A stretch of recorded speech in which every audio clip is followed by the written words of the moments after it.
नमस्कार बंधुगण आमी दीपक आपनारा देखছেন শখের गार्डनिंग। तो आज के আমরা চন্দ্রমল্লিকা মাদার প্ল্যান্ট থেকে অনেকগুলো চন্দ্রমল্লিকার চারা পেতে পারি।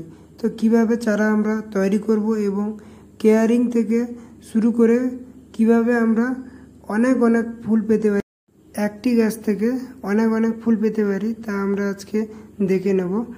তো প্রথমে আমরা গাছে 3 ইঞ্চি মতো ডগ কেটে নেব, কিন্তু শার্প নাইফ দিয়ে আমরা কিংবা ব্লেড দিয়ে কেটে নেব, তাহলে রুটসগুলো শেকড়গুলো অনেক কটা বেরোতে সাহায্য করে এবং দ্রুত শেকড় বেরিয়ে যায়। তো কাটার সময় আমরা একটু স্লাইস করে কেটে নেব।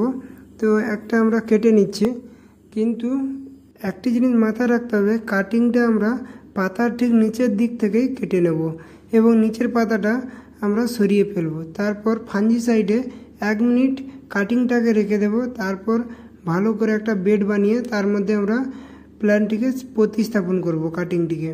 তো আমরা বালি নিয়ে নিয়েছি, বালিটিকে প্রথমে ভালো করে ধুয়ে নিয়েছি ফ্রেশ জলে এবং একটা বেড মতো রেডি করে নিয়েছি। এরপরে একটি বাটির মধ্যে কাটিং পাউডার এবং জল ভালো করে মিক্স করে নিয়েছি।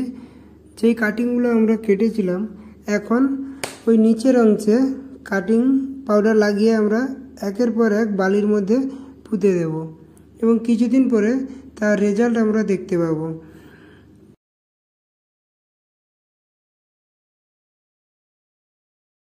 যতগুলো কাটিং আমরা নিয়েছিলাম সব কটা আমরা বালির মধ্যে লাগিয়ে দিয়েছি, কিন্তু একটা বিশেষ জিনিস লক্ষ্য রাখতে হবে, সকালে এবং বিকেলে অবশ্যই জল দিতে হবে এবং জলটা আমরা চেক করে তবেই দেব। জলের টান হলে শেকড় হওয়াটা খুবই চাপের হয়ে যায়। এখন একটি গাছ আমরা তুলে দেখব কতটা রুটস বেরিয়েছে, শেকড় হয়েছে। তো একটা চারা আমি তুলেছিলাম, দেখতে পাচ্ছ এখানে 2-3টে শেকড় হয়েছে। তো আরও বেশ কয়েকটা আমরা গাছ তুলব, দেখব কতখানি শেকড় হয়েছে।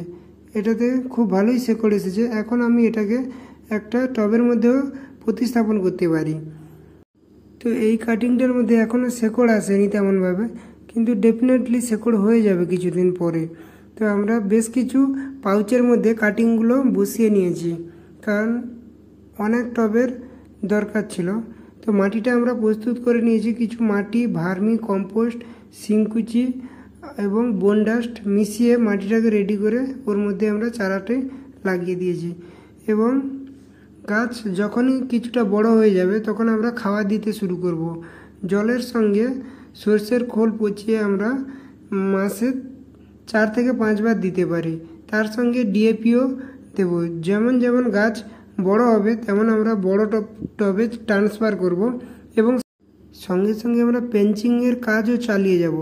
যখনই একটা পেঞ্চিং থেকে ব্রাঞ্চ থেকে 4টে পাতা বেরোবে তখনই আমরা ডগটিকে আস্তে করে ভেঙে দেব। তো এইভাবে ভেঙে দিয়েছিলাম, তো তা থেকে নতুন একটা কাণ্ড বেরিয়েছে। এটা যখনই 4 পাতা হবে তখনই এটাকে আমরা আবার পেঞ্চিং করে দেব। এইভাবে চারাটি একের পর এক ব্রাঞ্চ আসতে থাকবে এবং চারাটি খুবই ঘন হয়ে যাবে। যত ব্রাঞ্চ আসবে তত আমাদের ফুল পেতে পারি। এবং সঙ্গে সঙ্গে আমরা কিছু ইনসেকটিসাইডে স্প্রে করে রাখতে হবে যাতে কোনো পোকামাকড় না লাগে, এবং মাসে 1 বার কি 2 বার আমরা ফাঞ্জিসাইড স্প্রে করে রাখবো যাতে কোনো প্রকার ছত্রাক না অ্যাটাক করে। তো এইভাবে আমরা চন্দ্রমল্লিকার কাটিংগুলো থেকে অনেক অনেক ফুল। বন্ধুরা, ভিডিওটি যদি ভালো লাগে প্লিজ চ্যানেলকে সাবস্ক্রাইব করো, সাপোর্ট করো এবং তোমাদের বন্ধুদের সঙ্গে বেশি বেশি শেয়ার করো। আজকে এতটা, ফের দেখা হচ্ছে কোনো একটা নতুন ভিডিওতে। তোমরা সবাই ভালো থেকো, সুস্থ থেকো।